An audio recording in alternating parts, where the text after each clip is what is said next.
Well, hello and welcome to the Wood Lane Weekly for October 28th, 2020, joined by the very friendly Christina Gray. So, Christina, how are you? I'm good. How about you, Brent? Doing well, doing well. I'm looking forward to getting a chance for you to kind of share who you are today. We've got a couple of quick announcements. Kind of want to remind everybody that we are in the COVID-19 pandemic, and so numbers continue to increase across Ohio, but also remain high in Wood County. But we do know how to fight the COVID-19 pandemic, and that is to ensure that everybody, wears a mask, social distance, and participates in great hand washing and hygiene. And so I want to remind everybody to do that. And the Wood County Health Department recently put out notification that mental health is an important part of our physical health. And so they sent out a reminder for everybody to take care of themselves and stay resilient during COVID-19. Try to stick to a regular routine. And one of the things they really recommend is checking in often with the people you love. And so we want to say to everybody out there, hey, when you get the chance, give those you love a call, ask them if they're okay, how they're doing. Everybody kind of loves the opportunity to be connected, and this is an opportunity for us to do so.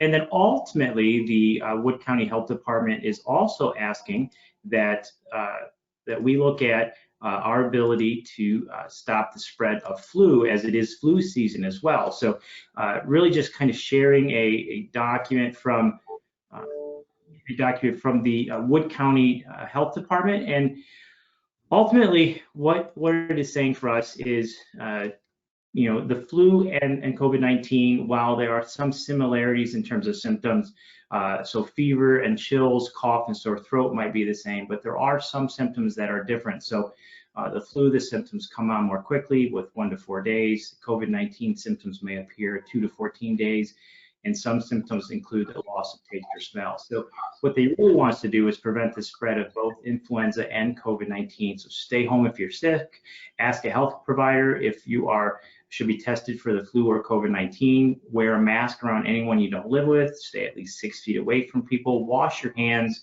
and ultimately, one of the other things that is highly recommended is obtaining your flu shot. So we really want to ask everybody to, please, when you get the chance, to please do that because it's something that can be of assistance to everyone. Ultimately, what we would also like to say to everyone out there is October is National Disability Employment Awareness Month. So Christina, one of the things I know you wanted to talk about today is, you're very proud of your employment, and so you get a chance to share that today. Yes, I work at First Solar. I've been working there for 6 months. It's a very, very good job and very good coworkers. We wipe down the rails. We shred the bands, take trash out. I suggest if anybody's looking for a job, call Doreen at WLI. All right, no, that is perfect. National Disability Employment Awareness Month, and you are bringing awareness that there are jobs available, and I think that is just absolutely perfect, and want to thank you for sharing.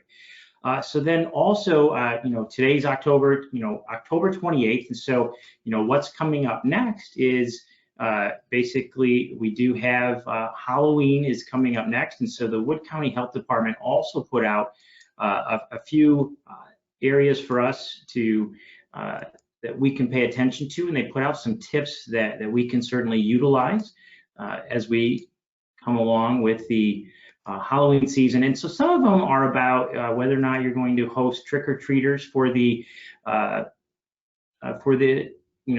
weekend, as well as other options. But what they wanted to say is, in the event you are going to host trick-or-treaters, they're highlighting to make it contactless. In addition, if you can find ways to utilize furniture to kind of create barriers, so in the event that people do visit your home, there is proper space.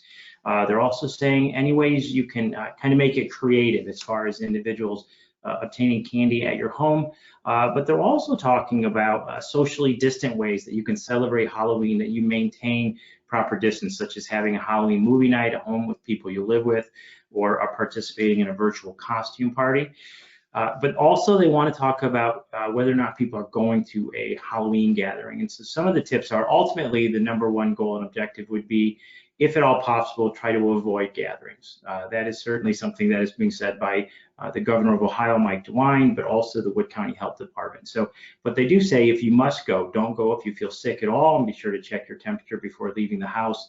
Avoid parties that have more than 10 people, and then you should think about bringing your own food and drink and avoid any type of potluck atmosphere.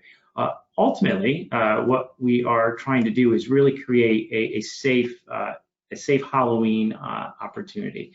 And so when we look into that, it's kind of very important we work together.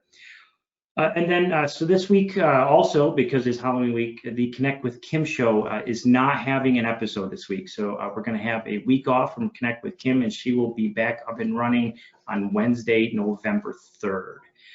But while we're talking about that, we do want to have a conversation regarding our recreation program. And as we do have the discussion regarding recreation, we want to kind of show the calendar as far as upcoming activities.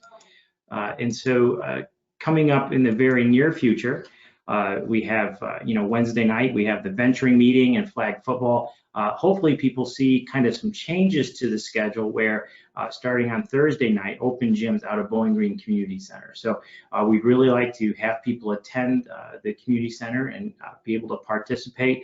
And so as the weather starts to change, it's getting a little colder out there. We're transitioning from some of the outdoor activities into some of the activities inside, such as the gym.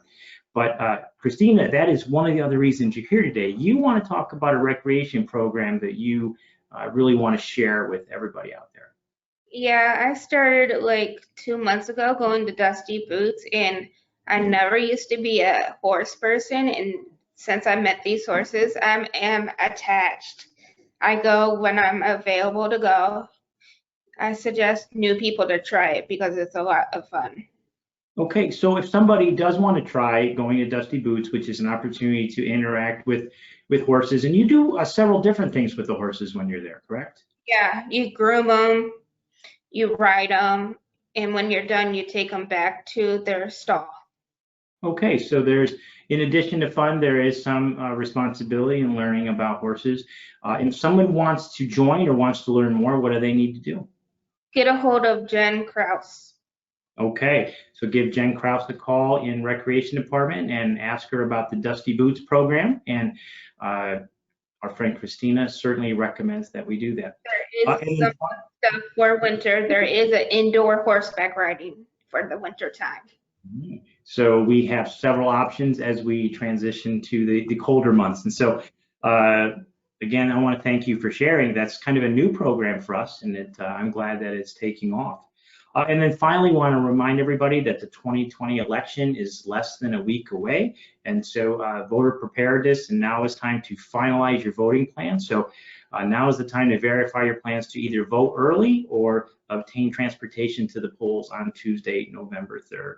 As always, the right to vote comes with the responsibility to prepare. And so now is the time to do your homework and make the best decision for you.